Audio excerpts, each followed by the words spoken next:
নমস্কার।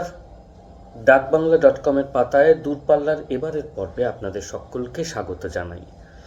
যেমন আপনারা জানেন, অনেকেই যারা ডাকবাংলার পাতা অনুসরণ করেন তারা তো জানেনই যে দূরপাল্লা হলো এমন একটি বিভাগ যেখানে আমি আমার বা আমাদের নানা বেড়ানোর স্মৃতি, ভ্রমণের স্মৃতি, ছবি সহ আপনাদের সকলের সঙ্গে ভাগ করে নিই।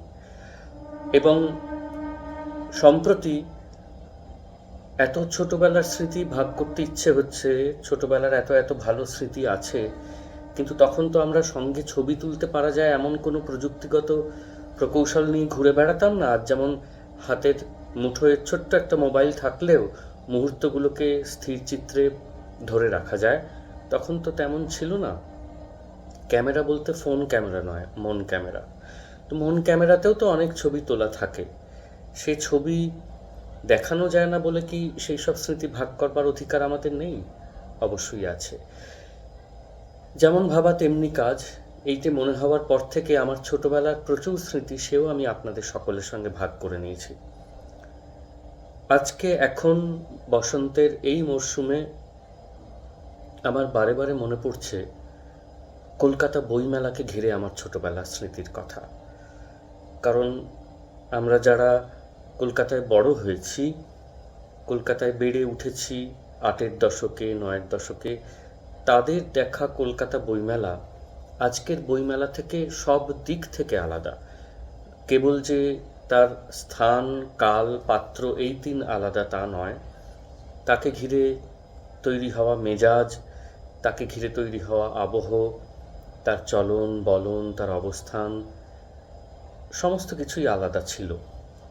তার কারণ একটা বিষয় মনে রাখতে হবে যে ৯-এর দশকের গোড়া থেকে শুরু করে ২০০০ পর্যন্ত সারা পৃথিবী জুড়ে যে বদল হয়েছে, প্রযুক্তিগত বদল, অর্থনৈতিক বদল, সামাজিক বদল, তার প্রভাবে পৃথিবীটা এখন সম্পূর্ণ অন্য একটা গ্রহে পরিণত হয়েছে। তার আগে যে পৃথিবী ছিল সে ছিল আরেক রকম একটা গ্রহ, যে গ্রহে আমরা আমাদের ছোটবেলাটা কাটিয়েছি। সেই গ্রহের মধ্যেই একটা ছোট্ট শহর ছিল কলকাতা, তার মধ্যে একটা ছোট্ট ময়দানে, যাকে এখন ছোট্ট বলছি বটে, আসলে সে বিশাল, সেখানে বইমেলা হতো। বইমেলা তারপর অনেকবার স্থানান্তরিত হয়েছে নানা কারণে, কিন্তু আমরা ছোট থেকে দেখে আসছি, অন্তত আমার যেটুকু স্মরণে আছে, যে পার্ক স্ট্রিট চৌমাথার উল্টো দিকে ময়দানে বিরাট করে বইমেলার শামিয়ানা পড়তো। আমার প্রথম যাওয়া বইমেলায় বাবার হাত ধরে। মা একেবারেই ঘরে থাকতে ভালোবাসতেন, নিজের গান বাজনা নিয়ে ভিড়ভাট্টায় বেশি যেতেন না, অনুষ্ঠান ছাড়া বেরোতেন না বাড়ি থেকে।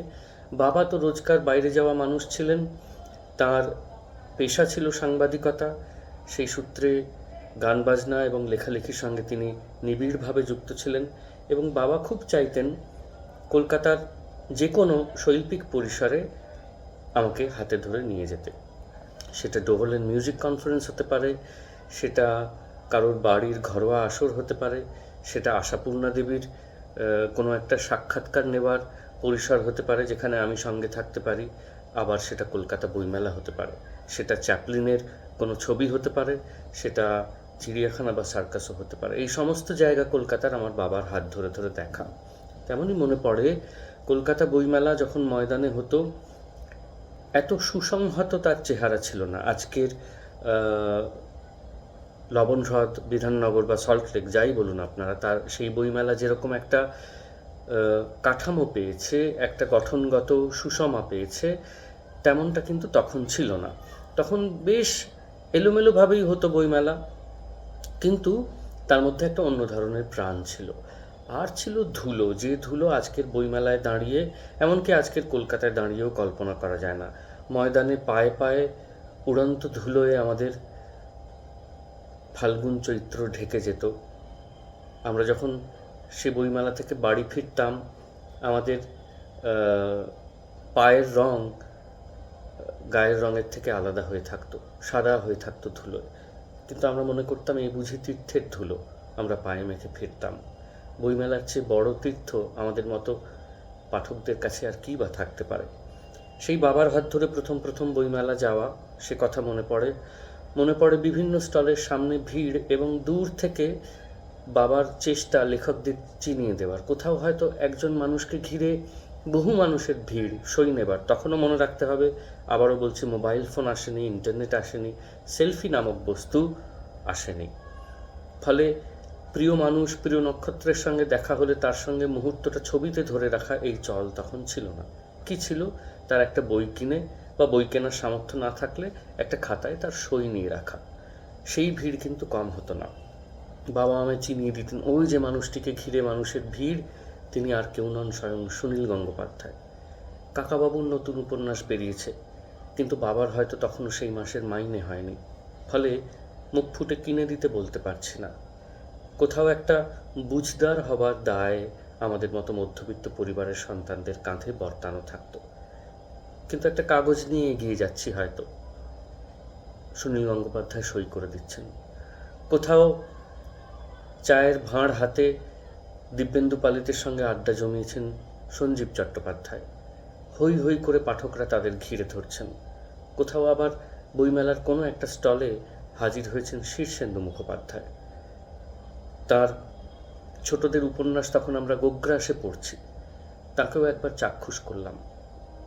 এই আমার বাবার সঙ্গে বইমেলা যাওয়া এবং মানুষজনদের দেখা।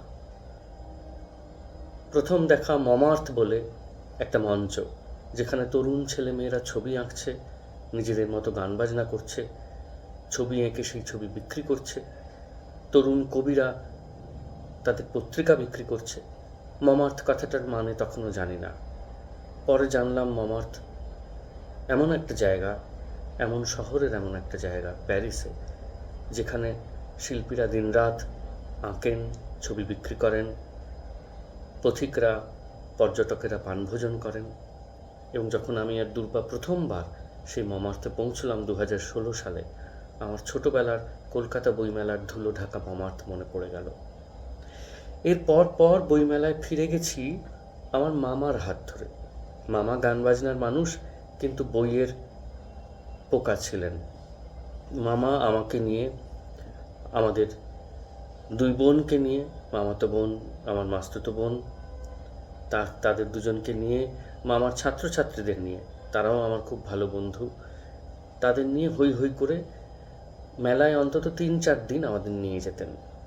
এবং মামার ছিল বই কেনার ক্ষেত্রে দরাজ হস্ত। আমরা যেতাম ঝাড়া হাত পা হয়ে, কিন্তু ফিরতাম থলে থলে বই কিনে। মনে করাই তখনও রাশিয়ান সাহিত্য বাংলা অনুবাদে আমাদের কাছে এসে পৌঁছতো। মূলত রাদুগা এবং ভস্তক, এই দুই প্রকাশক ছিলেন আমাদের ভীষণ প্রিয়। মনে হতো যেন পাশের বাড়ির কারো লেখা পড়ছি, কিন্তু পুশকিনের লেখা পড়ছি, তলস্তয়ের লেখা পড়ছি, গোগলের লেখা। কিন্তু মনে হচ্ছে এরা তো বাংলা ভাষারই লেখক। যেমন মহাশ্বেতা দেবী, যেমন প্রফুল্ল রায়, যেমন আরও অনেকে, তেমনই বোধহয় তলস্তয় বা পুশকিন। আবার টিনটিন বাংলায় অনুবাদ করছেন নীরেন্দ্রনাথ চক্রবর্তী। টিনটিনের ইংরেজি বইতে হাত দেবার ক্ষমতা নেই। একটা বাংলা অনুবাদকে কিনতে পারবো না। বছরে একটা বাংলা অনুবাদ কেনা হতো ওই বইমেলার লাইনে দাঁড়িয়ে। সেইভাবে মামার সঙ্গে অনেক দিন বইমেলায় গেছি, তখনও বইমেলা ময়দানে। তারপর এবং সমুদ্র বলে একটা কাগজ করেছি আমার বন্ধু অরিন্দম দাশগুপ্তর সঙ্গে জুড়ে গিয়ে। তখন সেই পত্রিকা বিক্রি করার একটা নেশা চাপত। বইমেলা সংখ্যা করতাম বড় খেটে খুঁটে, রাত জেগে প্রুফ দেখে, নিজেদের লেখালেখি সংশোধন করে। সেই পত্রিকার সংখ্যা নিয়ে, অন্যান্য সংখ্যা নিয়েও লিটল ম্যাগাজিনের এক প্যাভিলিয়নে একটা টেবিল পাওয়ার যে কী দুরাশা, আর টেবিল পেয়ে গেলে খুশি হয়ে সেখানে বসতে যাওয়া, বন্ধুদের নিয়ে হই হই করে পত্রিকা বিক্রি করা, সে আরেক সময় গেছে বইমেলার। আর 2004 সালে ময়দানের বইমেলা যখন ফুরিয়ে আসবো করছে, কৃত্তিবাসের অনুষ্ঠান হয়ে গেছে। সে বছর আমার একটি বইকে কৃত্তিবাস পুরস্কারও দেওয়া হয়েছে। বইমেলার শেষ দিন ভাষানগরের অনুষ্ঠান। মল্লিকাদি তখনও স্বমহিমায় উজ্জ্বল। সুবোধদা সম্পাদনা করছেন মল্লিকাদির সঙ্গে ভাষানগর। সেই অনুষ্ঠানে রোগা মতো একটি মেয়ে আমার আরও রোগা একটি কবিতার বই উড়ন্ত সহ্য করে সই নিতে এলো। পরে তার নাম জানলাম দুর্বা। সেই দুর্বার সঙ্গে আজকে 21 বছর বইপত্র পড়তে পড়তে, গান বাজনা শুনতে শুনতে কেটে গেল। সেই বইমেলার ধুলো, সেই বইমেলার কলকাতা, সেই বইমেলার ময়দান আর ফিরবে না, কিন্তু আমার মধ্যে থেকে যাওয়া বইমেলার ছবিগুলো কোনোদিন মুছে যাবে না। আজকের বইমেলায় অন্যভাবে হাজির হই, নিজেরও একটা দুটো বই থাকে, ভেবে অবাক লাগে এই বইমেলায় কখনো বই কেনার জন্য, বই দেখার জন্য হন্যে হয়ে ঘুরেছি। এবারের বইমেলাকে ঘিরে তাই রইল আমার এই ছোট্ট দূরপাল্লা। ভালো থাকবেন, আবার দেখা হবে।